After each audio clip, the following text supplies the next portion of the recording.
কংগ্ৰেছৰ যিটো ট্ৰেইনিং সেই ট্ৰেইনিংটোতে আৰম্ভণি কৰি দিছে যে 50,000 অনলাইন। গতিকে যেতিয়া অৰুণোদয়টো দিবলৈ যাব তেতিয়াহ'লে অনলাইন।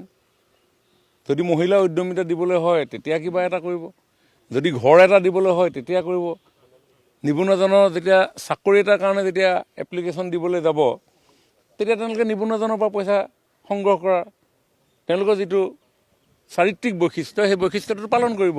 আৰু সেই চাৰিত্ৰিক বৈশিষ্ট্য পালন কৰিবৰ কাৰণে অনলাইনৰ এই ব্যৱস্থা ইতিমধ্যে ট্ৰেইনিং ষ্টাৰ্ট কৰে। কৰাপশ্যন মাননীয় মুখ্যমন্ত্ৰী ডাঙৰীয়াই কৈছে 1 লাখ চাকৰি দিম, সম্পূৰ্ণ নীতি নিয়মেৰে হ'ব, মেধাৰ ভিত্তিত নিযুক্তি হ'ব। ইতিমধ্যে 1.5 লাখ অতিক্ৰম কৰিলে, 2 লাখৰ ফালে আমি গতি কৰিছোঁ। 1.5 লাখ নিবনুৱা যুৱক যুৱতী, পিতৃ মাতৃ, তেওঁলোকৰ অভিভাৱক অভিভাৱিকা, তেওঁলোকৰ মিতিৰ কুটুম, বংশ পৰিয়াল আজি স্বাভিমানেৰে আছে যে মোৰ ল'ৰাটোৱে, মোৰ নাতিটোৱে, মোৰ ভতিজাটোৱে, মোৰ ভাগিনটোৱে আজি মেধাৰ কাৰণে ভালকৈ পঢ় যে আমি কৈ আছিলোঁ, সি ভালকৈ পঢ়িলে কাৰণে সি আজি এই চৰকাৰখনে তেওঁক সন্মান দিলে। গতিকে গোটেই পৰিয়ালটো সন্মানিত অনুভৱ কৰিছে। কিন্তু কংগ্ৰেছে কি কৰিছে, অনলাইনত পইচা লোৱা আৰম্ভ কৰিয়ে দিলে। যদি তেওঁলোকৰ প্ৰাৰ্থীৰ পৰা যেতিয়া অনলাইনত পইচা ল'ব লাগে বুলি ট্ৰেইনিং ষ্টাৰ্ট কৰি দিলে টিকেটত, তেতিয়া সেইজন যেতিয়া বিধায়ক হ'ব, সেইজন যেতিয়া মন্ত্ৰী হ'ব, তেওঁলোকৰ ওচৰলৈ যোৱা প্ৰত্যেক মানুহৰ পৰাইতো পইচা বিচাৰিব।